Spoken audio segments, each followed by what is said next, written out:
It's September 2002, and another quiet night in Thomaston, Georgia for 46-year-old Tom Bragg. Tom can't do too much while he recovers from a devastating roofing accident that shattered his legs. Thanks to the help of his loving wife, Mary Ann, though, Tom is making progress each day.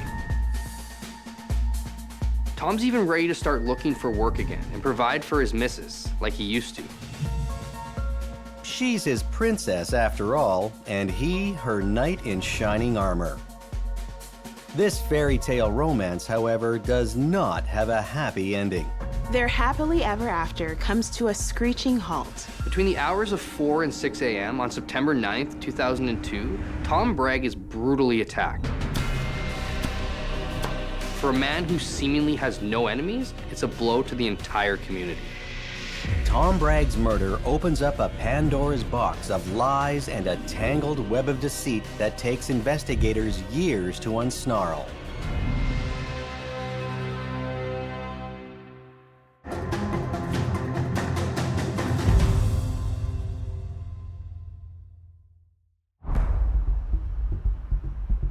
The small, quiet community of Thomaston, Georgia.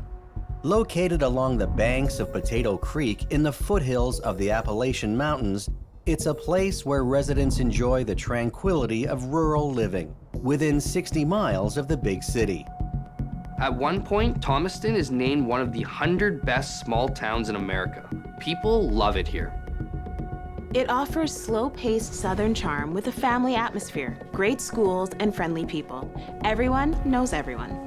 And on July 27, 1956, Thomaston's two newest residents arrive.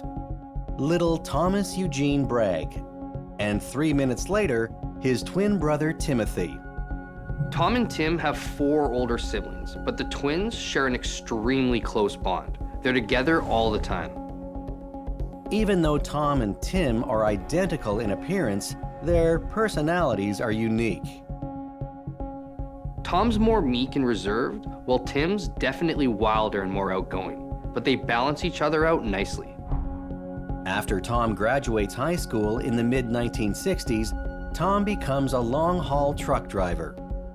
Traveling across the country is something that excites him as he gets to see all the beautiful landscape that America offers.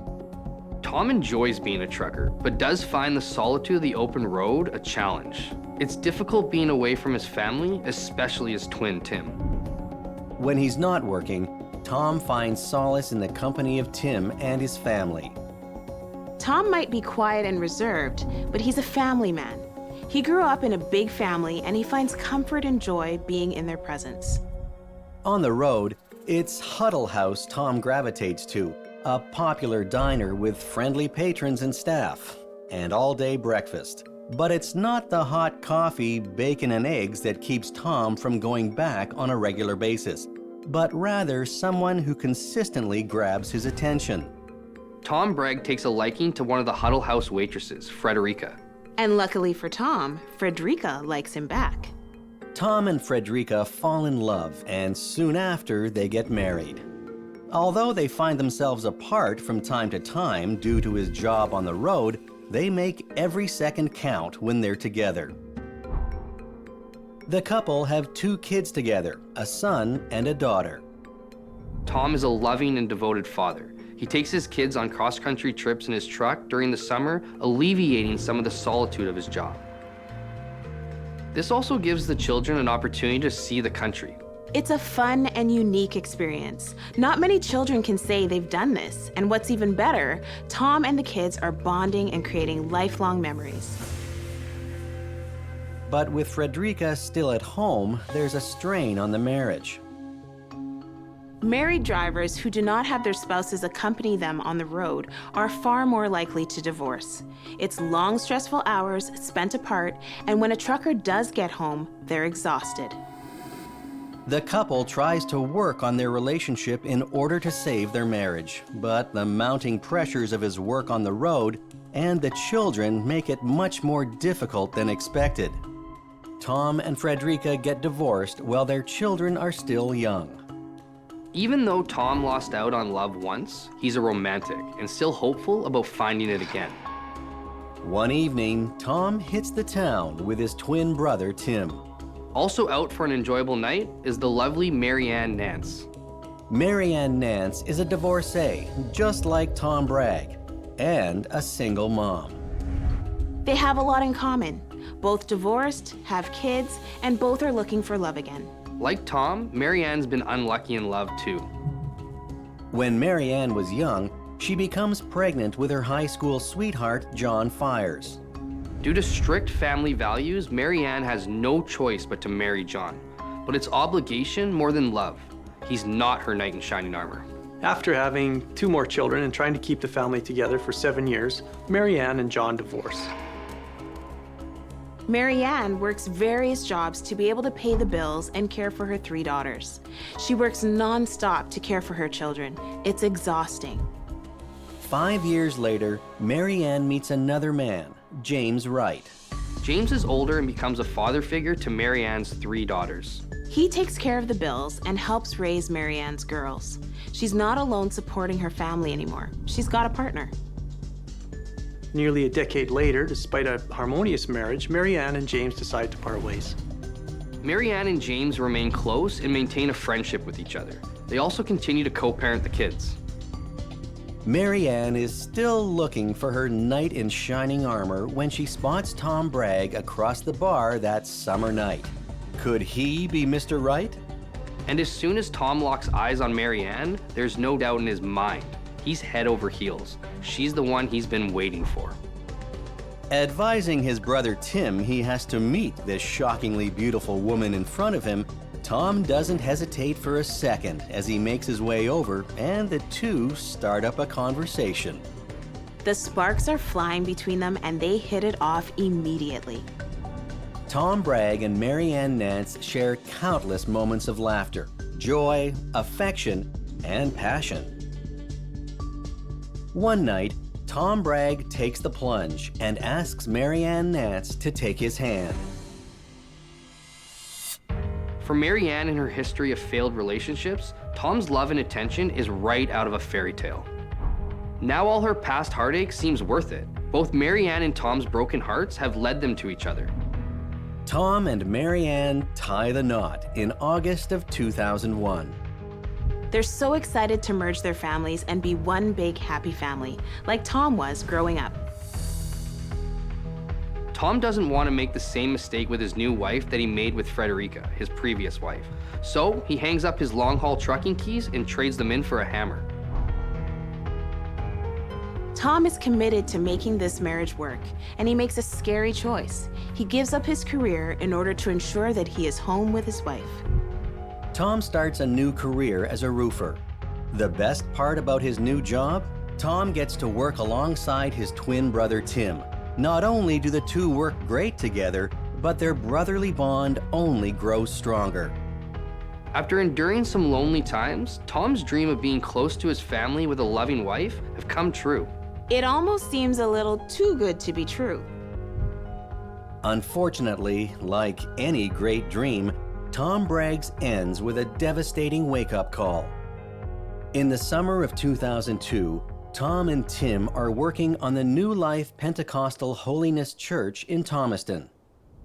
The church roof suddenly collapses and both brothers fall through, crushing their legs and ankles. It's a debilitating accident for both men, and a life-altering turn of events for Tom Bragg. He was a roofer and had fallen off a roof and broke both his legs, so he was immobile. This accident causes both men severe physical damage, but emotional and financial damages too. Both men have lost their ability to work, so money is a stress, and they've both lost the ability to take care of themselves. During treatment and recovery, Tim moves in with Tom and Mary Ann so she can care for both men. What was once a calm and relaxing household for Mary Ann now feels like a medical rehab clinic that's overcrowded and understaffed. It's exhausting being a full-time caretaker, and Mary Ann has 2 men to support.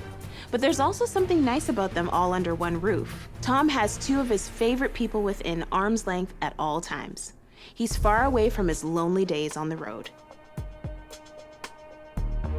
It can take a year or two for severe fractures to heal, depending on the injuries, and if the individual needs physical therapy to regain mobility and strength in their legs. By September 2002, Tim has recovered enough that he can move out and take care of himself. But Tom is still in recovery mode and needs a lot more care, which he relies on from his selfless wife. This relieves some of the caretaking burden off of Mary Ann, but their financial stresses aren't gone. Tom recovers too, enough to only wear a cast on one leg and use a cane to get around. He's determined to get back to work. It's the relief they've needed. Now that Tom is almost fully recovered, he can get back to work and they can get back to their very happy life together. It's the least Tom can do for Mary Ann, who has been carrying the heavy load for months. Without her, Tom and Tim wouldn't have made it through their recovery. She saves them both. Mary Ann has shown an abundance of love and care throughout this ordeal, but it doesn't help in any way with what's to come next for Tom Bragg. In fact, no one can. On the morning of September 9th, 2002, Thomaston resident James Mann calls 911 to report a possible homicide at a neighbor's house. James waits in the front yard for police to arrive. He's visibly shaken, and from the look on his face, he's just seen something truly horrific. Rookie officer Drew Jackson responds to the call and cautiously enters the Bragg home. Initially, all seems normal to Officer Jackson, at least till he reaches the bedroom. Officer Jackson isn't prepared for the gruesome scene he's about to discover. There's blood all over the walls and floor, on the headboard, it's everywhere. And in the middle of the bloody mess is Tom Bragg's battered and lifeless body. Officer Jackson knows Tom Bragg. He's a good guy and a loving father and husband with no enemies.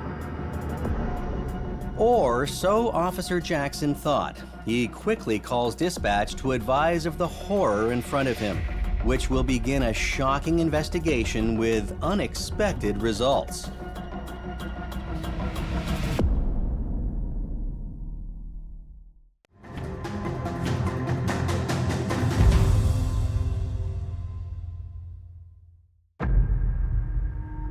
On September 9th, 2022, police are dispatched to Tom Bragg's home in Thomaston, Georgia, after James Mann calls 911 and says he thinks his neighbor has been murdered. What the officer soon finds leaves no doubt this is not just a homicide, but a vicious one at that.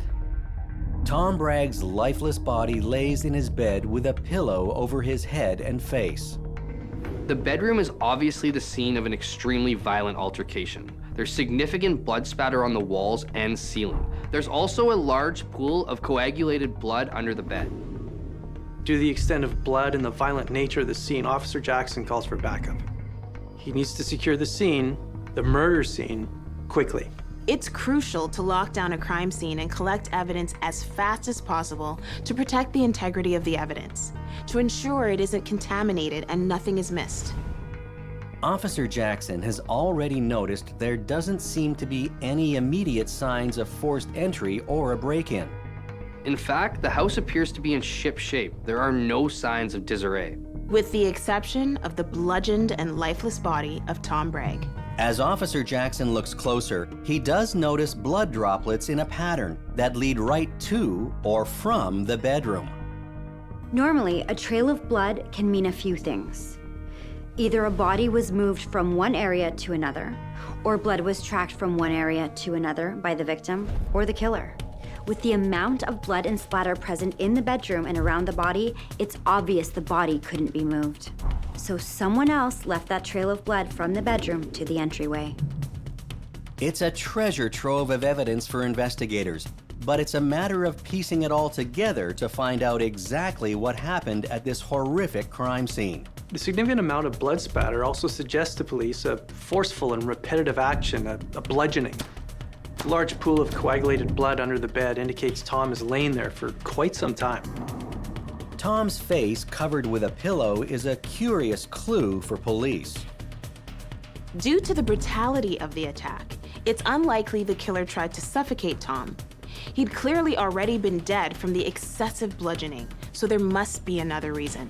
This behavior can indicate the killer is trying to hide the brutality of the crime, or that perhaps there's a connection between them. The medical examiner determines Tom's death is caused by blunt force trauma consistent with hammer strikes to the head. A trail of blood drops lead from the bedroom where Tom is found through the front door and onto the porch. A single drop of blood is found outside on the driveway.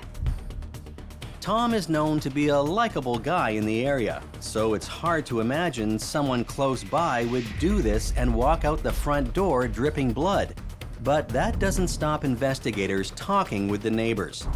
Investigators go next door to interview James Mann, who discovered Tom Bragg's body earlier that day.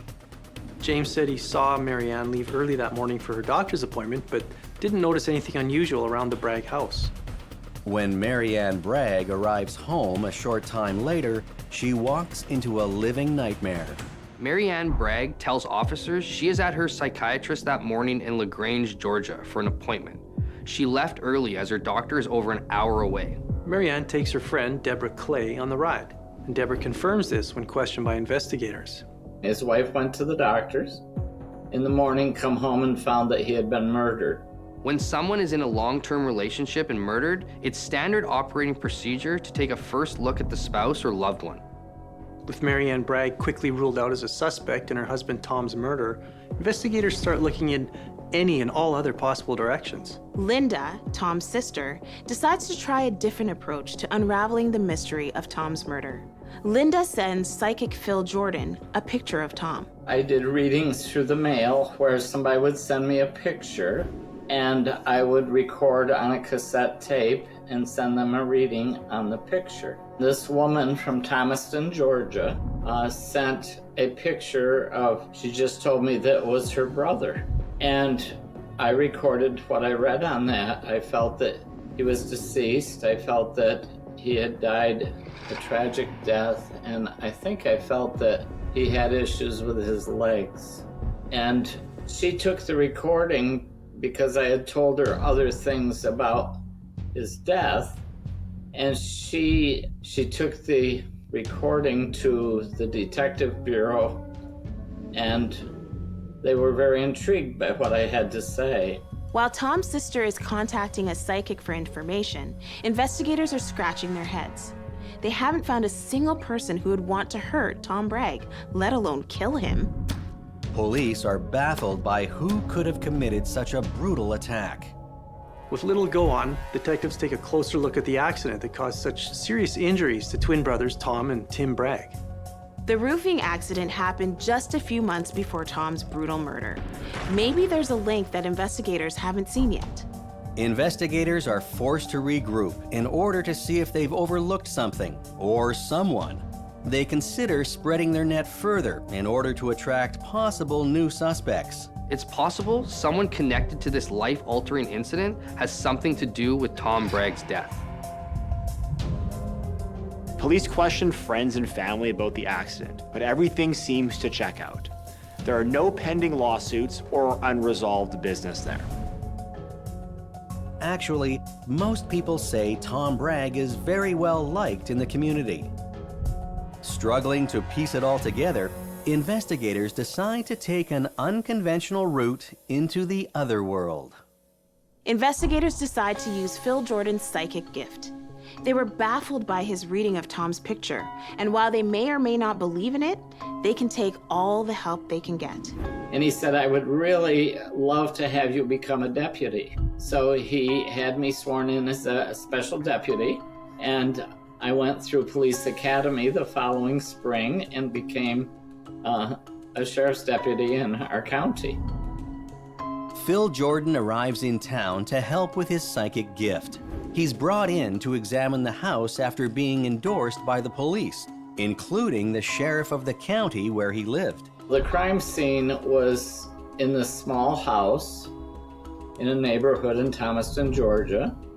And the house there was no furniture in it. The house had all been redone recently with new carpet, all throughout and new paint on the walls, things of that nature. So you couldn't tell what room was for what purpose. Although the house had been emptied, Phil Jordan's psychic ability ends up painting a clearer picture of Tom Bragg for investigators. He's responsible and professional, just a quiet family man married to the love of his life, recovering from a horrible twist of fate. While police feel like they have a clearer picture about Tom Bragg, they realize the one they have of his wife, Mary Ann, is fuzzier than they realized. The perfect love story of Mary Ann and Tom Bragg begins to show some cracks. Investigators discover loving wife Mary Ann Bragg hasn't been faithful. She has been carrying on multiple affairs. Among the men Mary Ann is having sexual relations with, her neighbor, James Mann. We found this little road, and I said, that's the road we gotta take. We went up there, and it was the reservoir for the city of Thomaston, Georgia. And next to it was a large apartment house.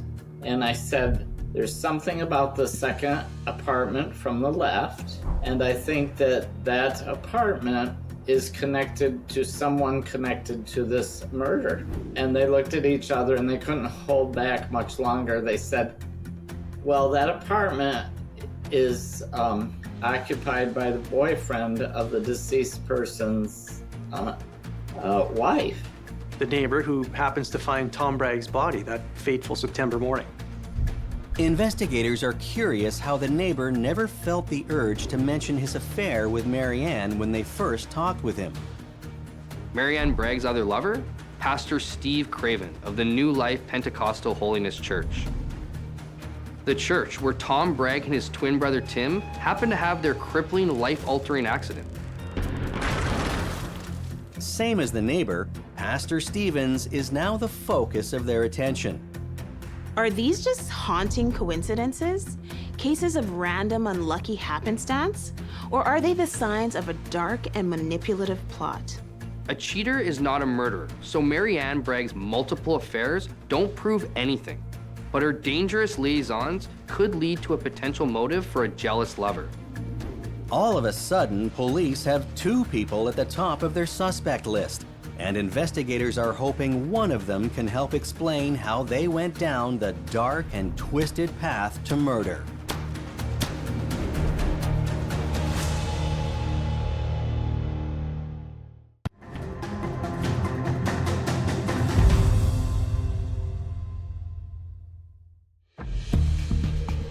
Things are starting to turn around for 46-year-old Tom Bragg after a devastating accident crushes his legs.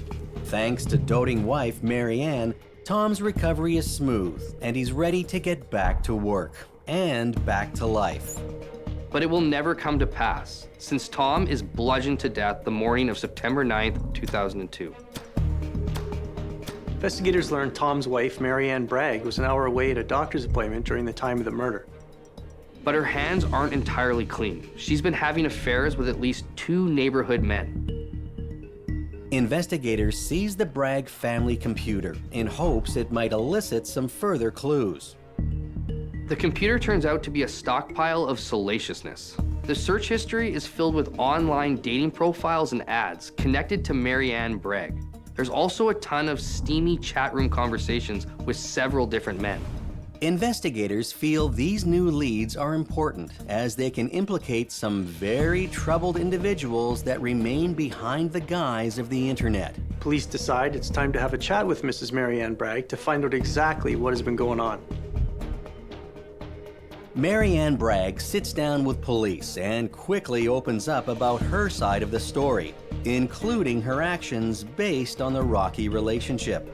Mary Ann admits to having affairs with men she's met and flirted with in online chat rooms. Having to care for her severely injured and disabled husband, as well as his equally injured brother, for months is bound to cause some stress. Mary Ann is a passionate woman. Her husband is currently in no position to take care of her needs. She's just blowing off some steam. While Mary Ann's affairs feel justifiable for a lonely caregiver, what police learn next is not as easy to forgive. According to Marianne's former son-in-law a few years earlier, she'd asked him to help her get rid of her then husband, James Wright. Turns out, James Wright has a sizable life insurance policy, and Marianne was named as the beneficiary. The revelation inspires investigators to go back through everything they have so far. Marianne Bragg has spoken to police a few times over the course of the investigation. Officers revisit the first 2 interviews, on September 9th, the day of Tom Bragg's murder, and again the next morning. During those first 2 interviews, even though she's just learned her husband has been brutally murdered in her home, Marianne Bragg expresses concern for her finances. Marianne tells police she's the beneficiary of 2 life insurance policies. She continues to ask when she'll get her money. Marianne was full of tears and shock when she discovered Tom and the police in her home. Tears that may have temporarily blinded authorities to overlook exactly what she was crying about: money. Investigators have Marianne Bragg admitting to numerous extramarital affairs, a witness claiming she had asked him to get rid of a former husband, and inquiries within 24 hours of her new husband's death about insurance money. Officers now have a motive to connect Marianne Bragg to Tom Bragg's murder. They can't prove anything though, and Marianne has a rock-solid alibi. But the walls are starting to close in on the pretty doting wife, who nursed her husband and his twin brother so lovingly back to health. Investigators know the path they need to go down now that will hopefully lead them to Tom Bragg's killer. They need to follow the money. Grieving wife Marianne Bragg weeps when she learns her husband Tom has been brutally murdered on September 9, 2002. But her immediate questions about his life insurance policy set police in a new direction in the hunt for Tom's killer. Investigators find out that not only has Marianne Bragg taken out a life insurance policy on Tom in February of 2002 worth $25,000, but she has done it secretly without Tom knowing. Marianne took out this life insurance policy on Tom even before his roofing accident at her lover's church. Now, detectives have a motive, but it doesn't mean that they have a murderer. There's no murder weapon discovered at the scene. No direct evidence to link Marianne Bragg to the actual crime. She has a rock-solid alibi. She was with a friend at a doctor's appointment an hour away. Plus, Marianne has been the perfect caregiver for her husband after his tragic accident. But Marianne's clearly not happy about the new dynamic in her marriage. Marianne feels a man should be taking care of her, not that she should have to take care of a man. It makes sense that Marianne would want money, not a broken husband. With some pieces of the puzzle, police still can't put it all together in a way that works. Investigators continue to look through Marianne Bragg's seized computer, and they delve deep into her online interactions. They're hoping to find something, anything that'll connect these dots for them. Police find Marianne has made searches and inquiries for things like, how can I take care of him? How can he go away? And how can he disappear? Investigators are getting closer to linking Marianne to the murder based on her actions. But they're not fully confident they have everything they need yet, as a computer search isn't foolproof evidence. These could be the innocuous searches of a loving wife at her wit's end from being a caregiver. Or at her wit's end, taking care of his brother.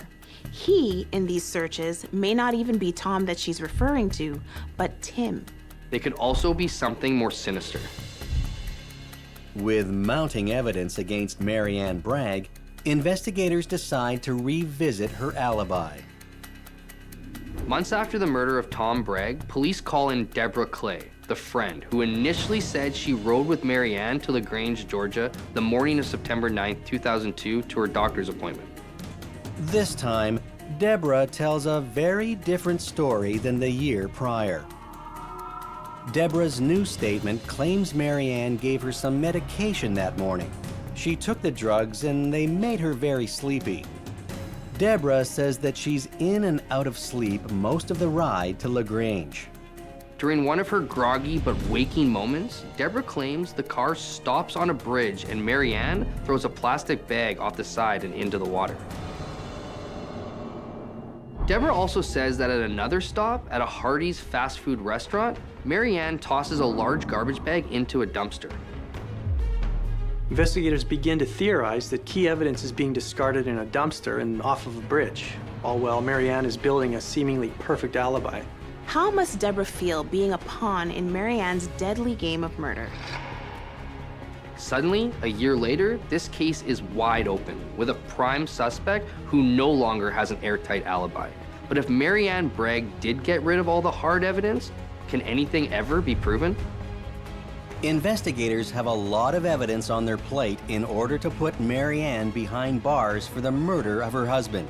But shockingly for them, it'll only get harder to prove with what's to come.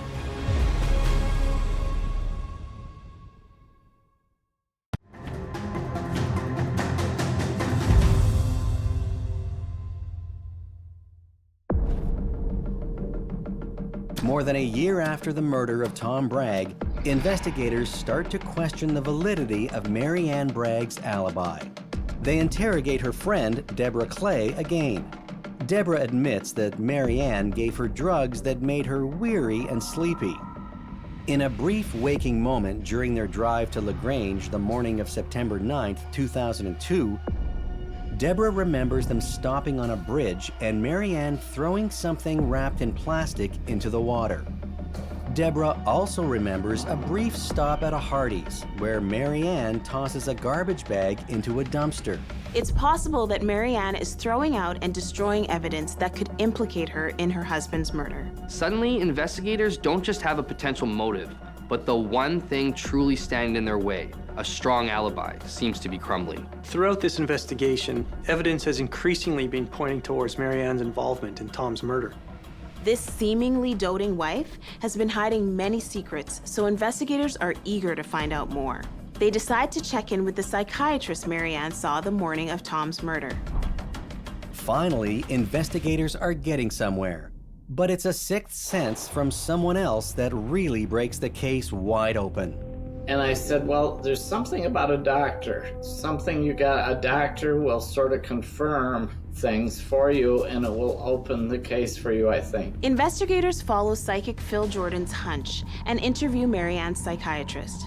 And what they find out is truly shocking. So they went to the doctors that she supposedly went to that morning.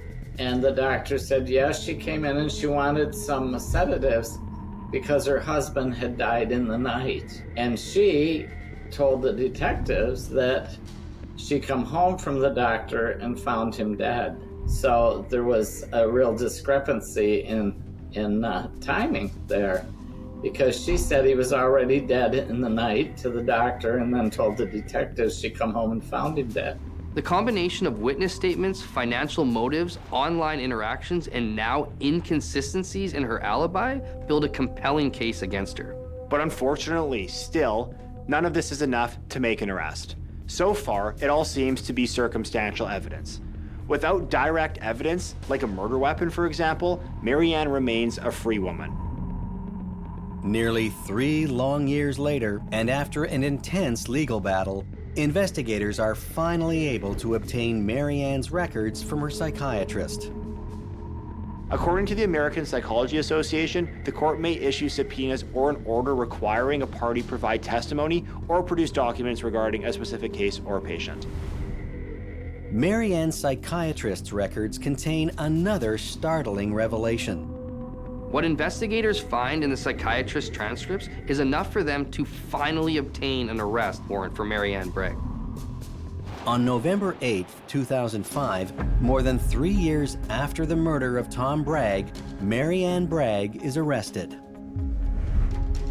Mary Ann Bragg is formally charged and then indicted for malice murder, felony murder, and aggravated assault in connection with the death of her husband, Tom Bragg. Of course, evidence from a psychic is inadmissible in court, but Jordan certainly helped. Even though I've been through police academy, I make it so I just give my thoughts to the case, and it's nothing that I would be questioned on or bear evidence to or anything like that. It's something that I don't get involved with the investigation other than giving my thoughts as to what may have happened. Investigators feel like they finally have their killer, and they've uncovered a Pandora's box of evidence pointing in one direction. But without putting the murder weapon in Mary Ann Bragg's hands, is it enough to convince the jury beyond a reasonable doubt? In September 2006, the trial of Mary Ann Bragg finally begins. Prosecutors present a case that paints Mary Ann as a woman who grows increasingly tired of and frustrated with her life circumstances. They use her numerous affairs as proof of her growing bored with her life and with her husband. They also argue that Tom's accident, leaving him unable to work and forcing Mary Ann to be a caregiver, just makes her even more fed up with where things have landed.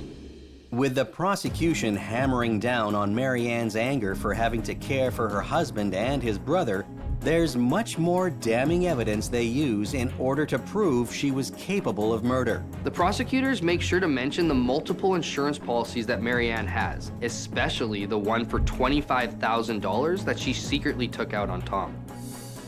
The secret insurance policy, coupled with her unhappy life, are the motives for murder that the prosecution is pushing. During the trial, prosecutors also present evidence of 3 separate transactions in which she solicits people to kill her former husband, James Wright. In the first instance, Mary Ann offers to pay someone to murder James and make it look like a car accident. The second time, Mary Ann asks a former boyfriend, Archie Story, to kill James by running him off the road. And in the third instance, Mary Ann promises to share the money from James' life insurance policy with the killer. These are wild stories and damaging blows to Mary Ann Bragg's defense team. In an ironic twist, Bonnie Powell, a witness for the prosecution, testifies she heard Mary Ann threaten to blow Tom's brains out if she ever caught him with another woman. Finally, 2 other witnesses, Penny Carter and Christina Wright, tell the court that Mary Ann actually admitted she killed Tom. She told them that she just had to get something off her chest. One of the strongest aspects of the prosecution's case is also the key piece of evidence investigators uncovered which led to Mary Ann's arrest: her psychiatrist's records.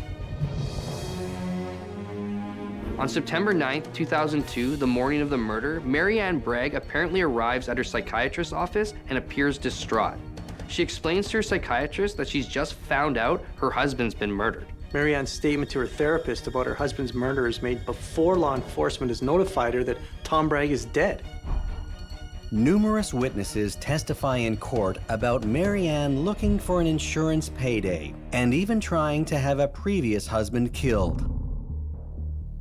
I kept seeing pennies, and I didn't know whether it was someone named Penny or what a penny would have to do with it. Sometimes I see in symbolism, and I felt Texas would be significant. Well, later on, after the case was resolved, I found out that one of the main people in the trial was the best friend of the wife, and they had been out drinking one night, and the wife confessed to the crime, and the friend's name was Penny, and she lived in Texas.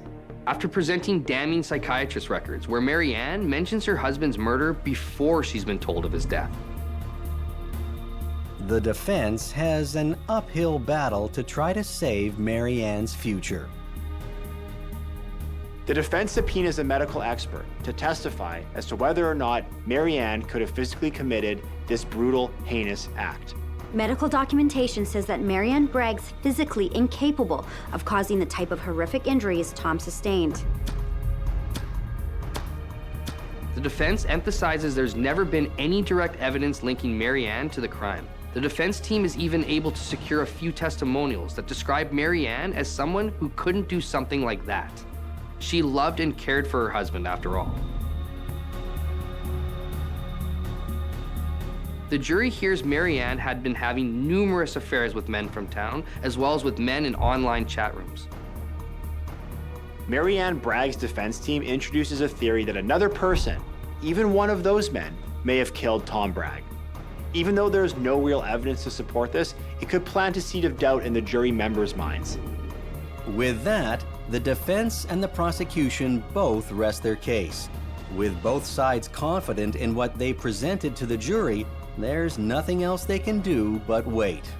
On September 14, 2006, the jury returns their verdict. Mary Ann Bragg is guilty on all 3 counts: malice murder, felony murder, and aggravated assault.